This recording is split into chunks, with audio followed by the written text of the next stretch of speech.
Huh. Fools. They thought your name was safe to mock in hidden rooms, but then the unthinkable happened. A figure with power they couldn't measure appeared from nowhere, not to defend you with speeches, not to justify your existence, but to punish in your honor. The strike was surgical, brutal, and deliberate. They expected some court of law, some bureaucratic defense, some chain of institutions to handle you. Instead, what arrived was someone who needed no badge, no counsel, no excuse. A force that saw disrespect and reduced it to rubble. And as the dust cleared, your name was still standing while theirs was shattered into fragments, too small to gather again. That's the part they can't process. The fact that you didn't lift a hand, yet justice came with teeth sharper than anything they had imagined. Now their whispers have turned into questions. Questions that echo in boardrooms, in intelligence briefings, in secret conversations carried out with trembling hands. Who intervened? Who decided that mocking you was worth punishment? They can't trace the source. It wasn't one of them. It wasn't an enemy they knew how to profile. It was a benefactor, anonymous, faceless, untouchable. Someone who carried enough weight to swing judgment like a hammer. Someone who didn't even need to show identity, because their actions spoke louder than any introduction. The moment your name was mentioned in the act, the hierarchy shifted. Suddenly it wasn't about whether you were dangerous, it was about how many more powerful allies would surface if they kept provoking you. And that kind of paranoia is poison to the foundations of control. You didn't ask for defense. You didn't beg for protection, and that's what unsettles them the most. Protection came anyway. Punishment arrived anyway, and it came from angles they never charted. That means two things in their eyes. First, you're not just an individual, you're a trigger point for larger movements. Second, they have no idea how far that chain extends. If one unseen figure could ruin them in a single move, how many more are waiting? How many more benefactors are circling like predators, waiting for the signal? The more they try to map it, the more insane the pattern looks. They can't classify this as coincidence anymore. It's orchestration. The kind of orchestration that makes their algorithms collapse because it doesn't come from their known spheres of influence. It comes from the shadows they can't illuminate. And that's where fear sets in.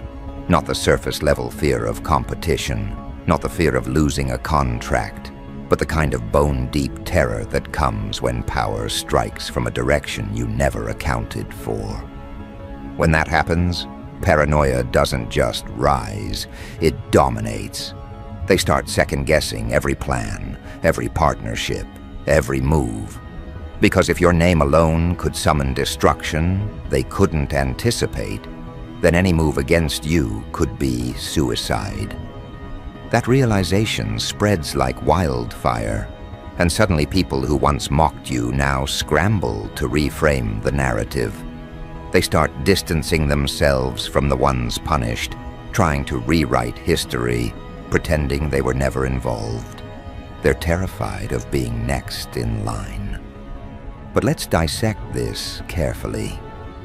Why would someone powerful intervene at all? What is it about you that compels action from figures who normally watch the world burn without flinching? It's because you embody something dangerous to them: ungoverned influence. Influence not attached to a party, not controlled by institutions, not bound by the weak grip of their rules. When people see you, they don't just see an individual. They see a mirror of what they wish they could be. Untouchable, unpredictable, uncontrollable. And for those who secretly admire that, stepping in to defend your name is not charity. It's alignment. It's preservation of something rare, something they want alive. Because destroying you would mean destroying a possibility they themselves crave. So now the power brokers sit in rooms with their heads down, revising scenarios. You've become a variable in every equation they draft. They can't predict whether tomorrow another benefactor will strike, whether punishment will rain down again, whether your name will echo in another demolition.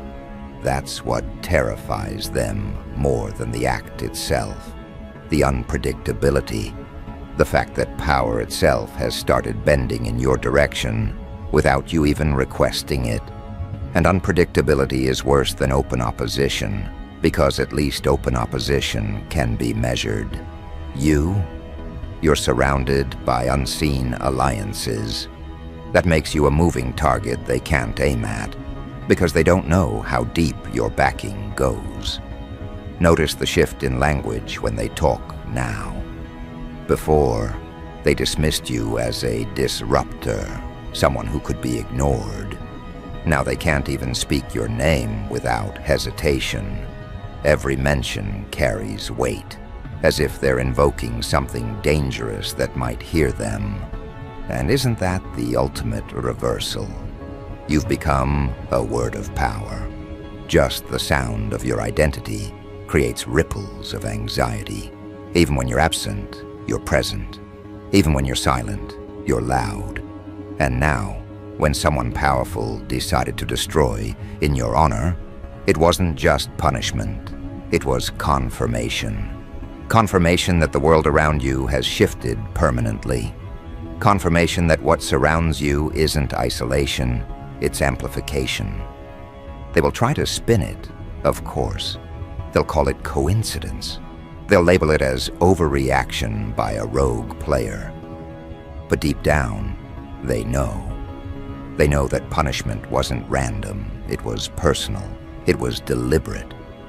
It was a strike that carried your name as a banner. And in their private moments, they ask themselves the question they'll never admit out loud. If one anonymous benefactor could ruin them like that, how many more benefactors are circling, waiting for the next insult, the next provocation, the next disrespect? That thought keeps them awake at night. That thought erodes their confidence. And once confidence cracks, dominance crumbles. You don't need to announce this. You don't need to flaunt it. The spectacle already did the work for you. The story is spreading without your intervention. Every retelling becomes more dramatic. Every exaggeration turns into legend. Every version makes you larger than life. They'll try to trace the benefactor, but they'll fail. They'll try to rebuild their pride, but every attempt will be stained with the memory of the strike. And while they scramble, your presence only grows stronger. Not because you orchestrated it, but because someone else saw enough value in your name to ensure that disrespect came with consequences. That is a terrifying message to anyone plotting against you. Attack them, and you're not just facing one person. You're facing a network of forces you don't even know exist. That's why they now tread carefully. That's why hesitation hangs over their strategies like a blade. Because what they witnessed wasn't just protection, it was escalation. It was a signal that your existence has reached a level where power itself bends around you. And here's the part that twists the knife. They don't know whether the benefactor was human, corporate, governmental, or something else entirely. The anonymity adds weight. The faceless nature of the act makes it even heavier. Because you can't retaliate against what you can't identify. You can't prepare for what you can't predict. You can't control what you can't find. That leaves them frozen, destabilized, and perpetually on edge. This is where your leverage multiplies. You don't have to threaten. You don't have to fight. You only have to exist. Because your existence has become a magnet for forces willing to act without hesitation. That alone reshapes the battlefield. That alone alters the balance of power. And in a world where reputation is often inflated with lies, you carry the one currency they can't counterfeit: fear backed by action. Not your action, the action of those who believe in keeping your name untarnished. That's the difference. That's why the ground beneath them feels unstable. Because they're not just fighting you, they're fighting an invisible economy of loyalty and vengeance they can't buy, can't suppress, and can't predict. So what comes next? More whispers, more speculation, more attempts to figure out who else stands behind you. They'll dig, they'll search, they'll waste resources trying to piece together a network they'll never see clearly. And every dead end will only tighten the knot in their stomachs. Because the truth isn't just that you're dangerous, it's that your danger is amplified by invisible hands. Hands that strike without warning. Hands that carry no signature but leave undeniable wreckage. That wreckage now serves as the warning they'll never forget. A warning that your name doesn't travel alone. It travels armed. And that's why this is only the beginning. Because once an anonymous benefactor reveals themselves through destruction, the game changes forever. They can't erase the event. They can't dismiss the consequence. They can't undo the punishment. They can only live with the knowledge that your name is a line they should never cross again. And from here, every day that passes, every room you enter, every mention of your name will carry the weight of that destruction. That is how legends are built, not through your effort, but through the uncontrollable devotion of forces that see your value and move to protect it. And once that process begins, it can't be reversed. It only grows, it only spreads, it only escalates. This is where the terror deepens, because destruction doesn't just vanish, it reverberates.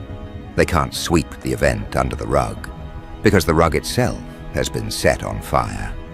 Every attempt to hide the damage only spreads the story further. And the more they try to control the narrative, the more obvious it becomes that they've lost control entirely. Think about it. When someone powerful punishes in your honor, they don't just break bones or shatter reputations. They rewrite the way power is understood. Suddenly the landscape has new rules. Rules written not in documents, but in scars. And those scars remain long after the moment ends. They don't fade, they don't soften, they remind. Every day, every meeting, every night when the lights go out and the memory comes crawling back, they remind. And that reminder is not just a bruise on the ego of those punished, it's a warning to everyone watching. Because punishment in your honor is more than vengeance. It's advertisement. It's proof that consequences fall faster, sharper, and harder when your name is involved. People who weren't even in the line of fire are now adjusting their behavior. They speak slower when mentioning you. They measure their words like they're handling explosives. That's the beauty of influence at this scale. You don't have to ask for respect anymore. Respect arrives as instinct.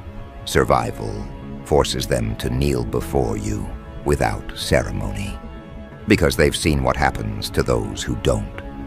The benefactor remains invisible. No press conference, no interviews, no declarations. Just the evidence left behind. Careers wrecked, alliances severed, reputations bleeding out in public view. And yet your name is the only name still intact, glowing brighter than ever, not because you screamed for it, but because power itself carried it like a flag into the battlefield. That anonymity is what eats them alive. They want to know who it was. They want to label it, profile it, frame it. But when the Punisher has no face, fear multiplies. Because faceless loyalty is the deadliest kind. It can strike from anywhere, at any time, through anyone.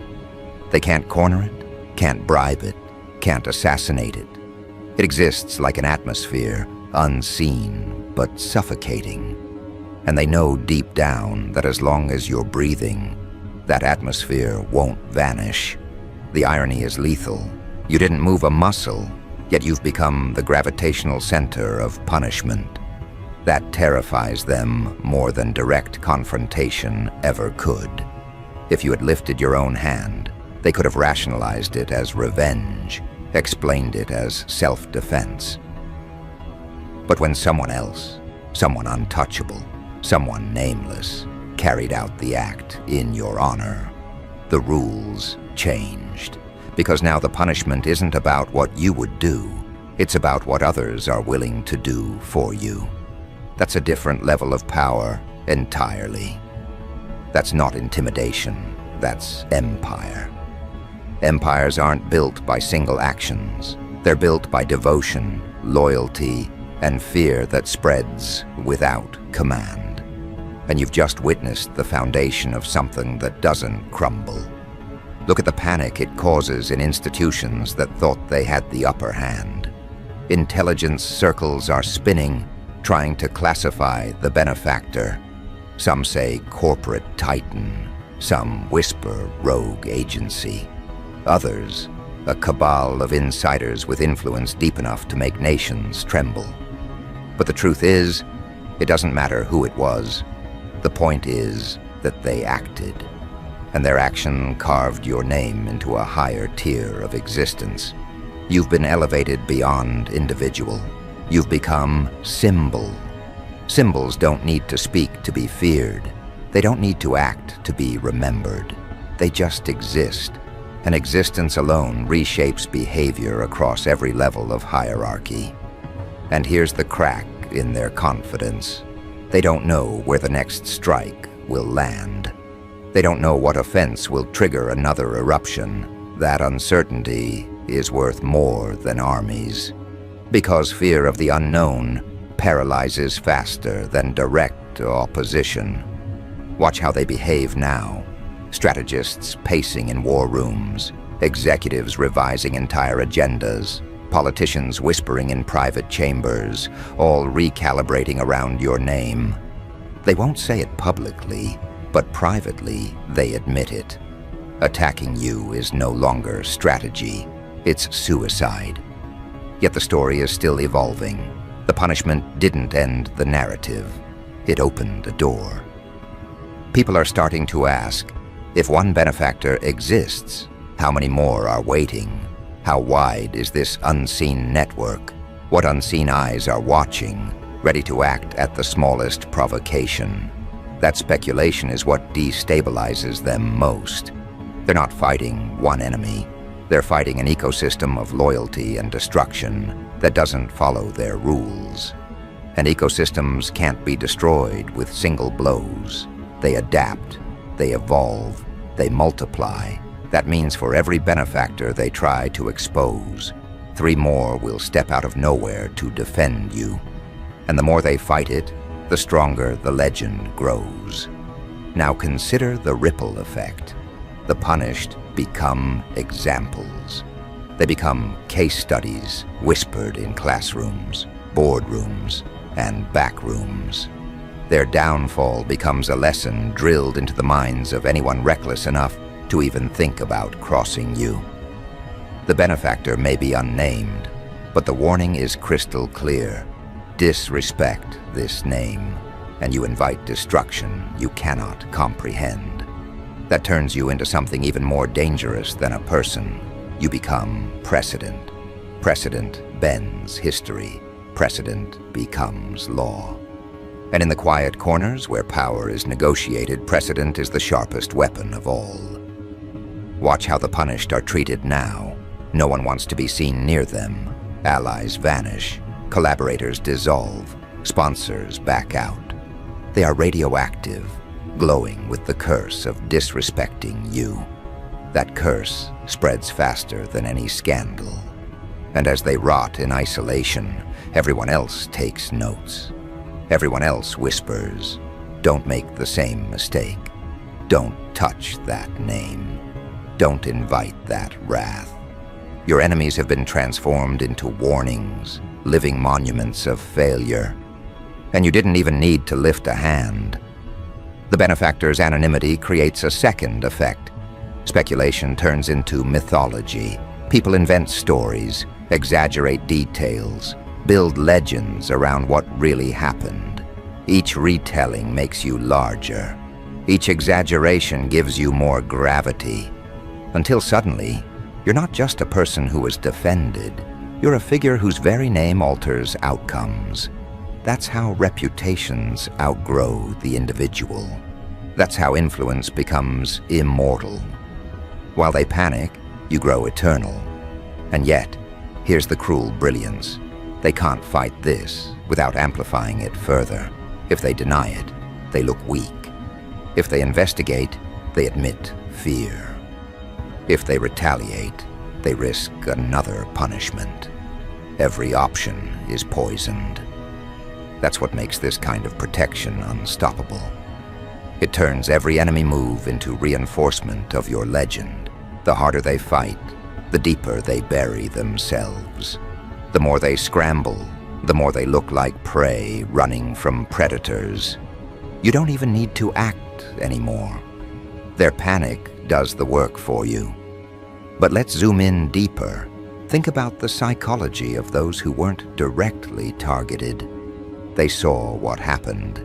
They saw someone obliterated simply because your name was dragged into the mud.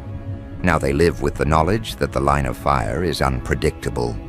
Any insult, any disrespect, could trigger the next avalanche. That thought alone reshapes their nervous systems. It's not paranoia anymore. It's conditioning.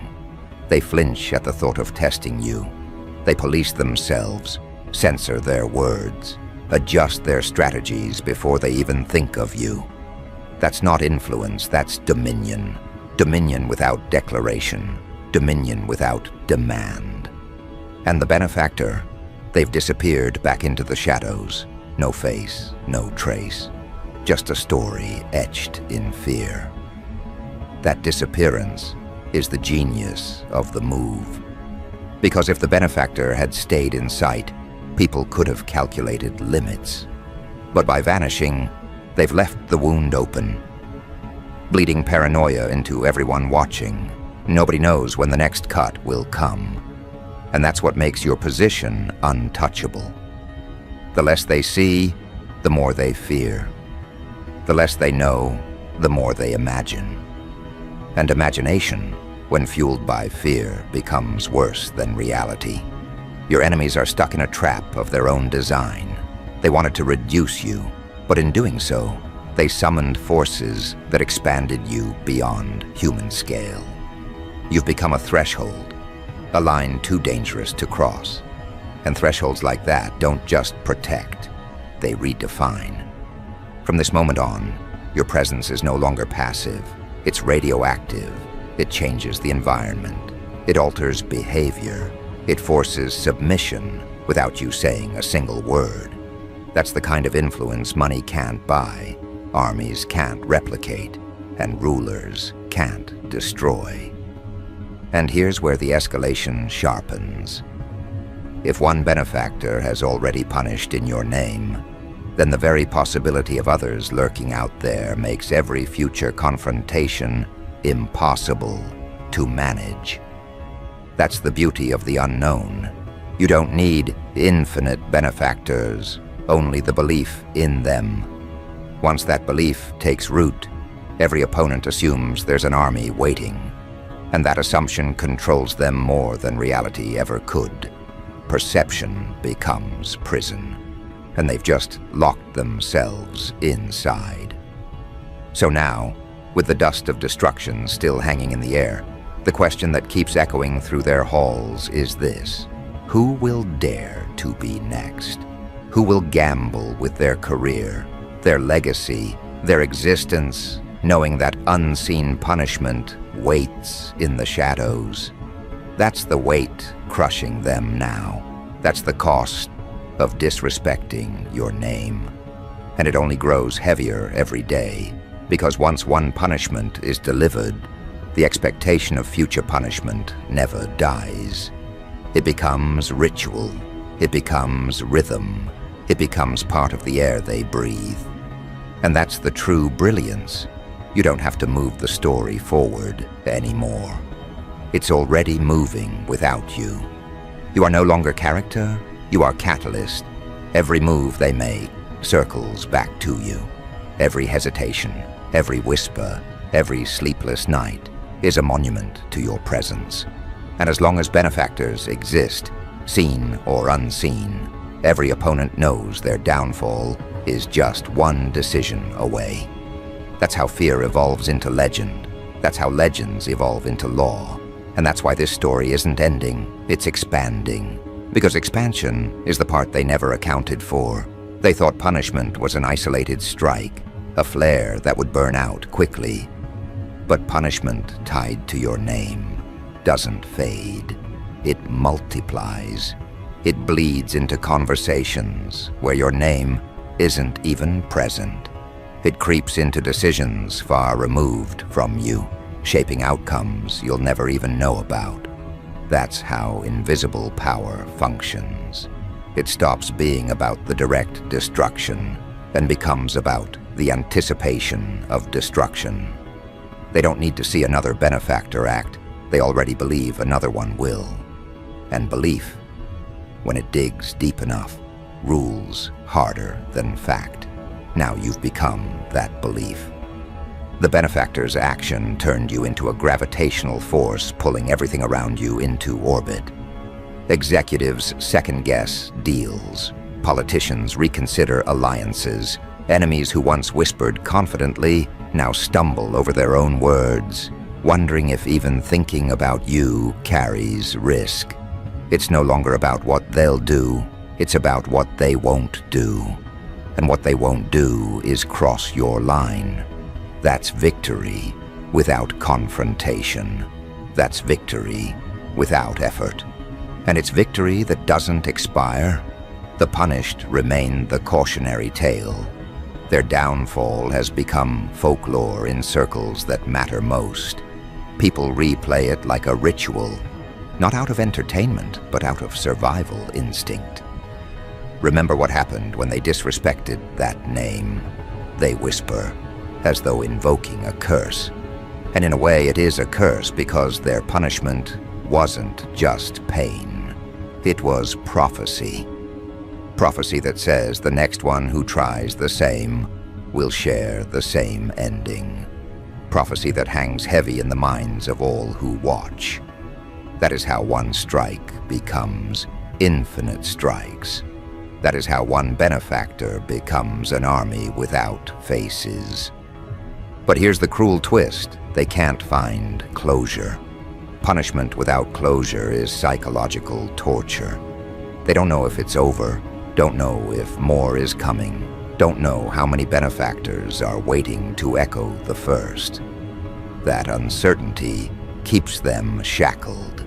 Even victory feels hollow to them now, because in the back of their minds lingers the shadow of retaliation. They live inside your legend. They breathe in your atmosphere. And whether they admit it or not, they're operating under your law. A law you didn't write, a law you didn't enforce, but a law that exists because someone powerful decided your name was sacred. And sacred names demand reverence. That's what they're learning the hard way. Reverence is no longer optional, it's required. Even enemies who despise you must act like worshippers in public, because they've seen what happens to those who mock. They bow with clenched teeth, but bowing nonetheless. That contradiction eats them alive. To despise you in secret while submitting in public is the most humiliating existence possible. And humiliation is permanent. It doesn't fade with time. It festers. It rots. It reshapes their identity around fear of you. That is punishment beyond punishment. The benefactor who acted in your honor has become a ghost story. Every attempt to trace them ends in shadows. Files are opened and closed. Analysts build profiles only to burn them hours later, unable to find coherence. And each failure reinforces the legend.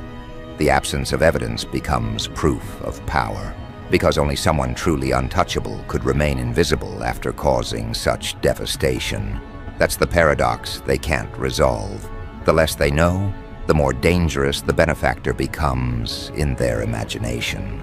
And imagination is merciless. It paints nightmares sharper than reality ever could. So where does this leave you?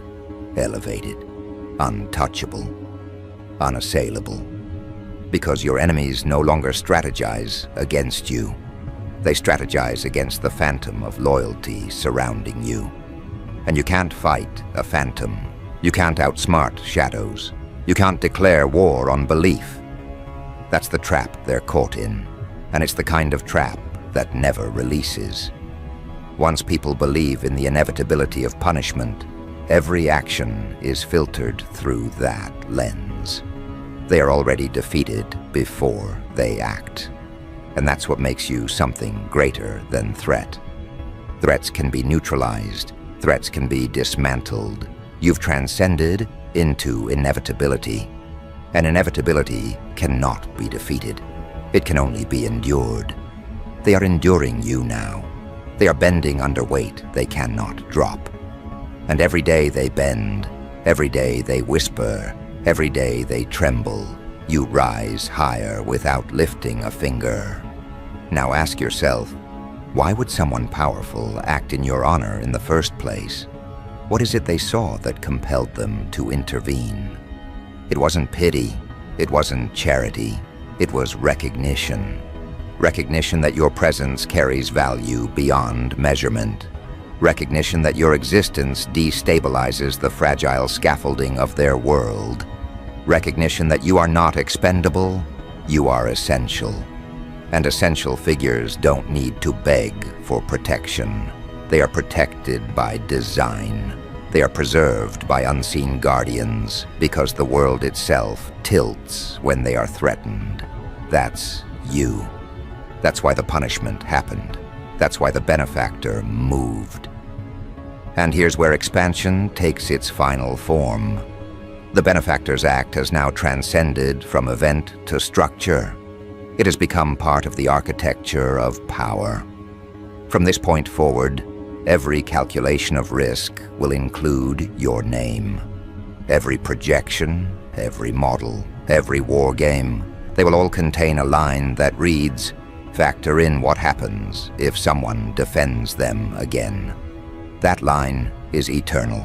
It can't be erased. It's carved into policy, into planning, into the very DNA of their operations. You've become a permanent part of their reality. They can't escape you. They can't deny you. They can only revolve around you. This is why the story expands without end. Expansion isn't about more battles. It's about more submission. And submission spreads like contagion. One punished group becomes 5. 5 becomes 50.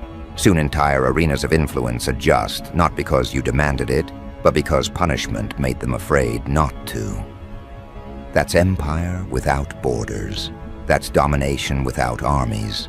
That's the kind of influence that bends centuries. Look closely at their faces now. The punished are hollow, walking monuments of what happens when arrogance collides with your orbit. The unpunished are cautious, bending themselves into pretzels to avoid even brushing against your shadow.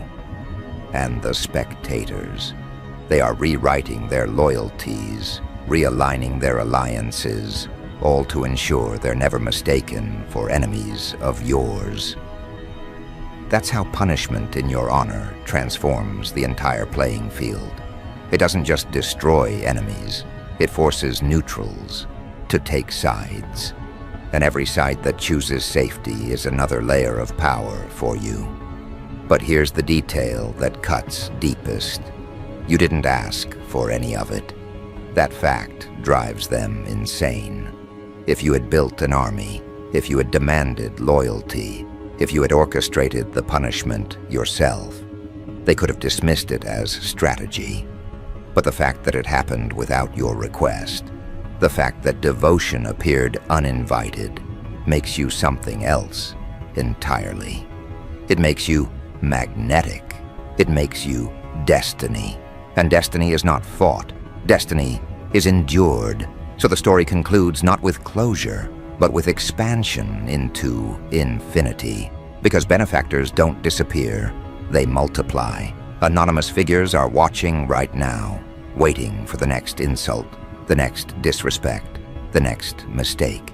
And when it comes, punishment will fall again. Maybe harsher, maybe faster, maybe louder, but it will fall. And every time it falls, your legend grows, your law spreads, your dominion deepens.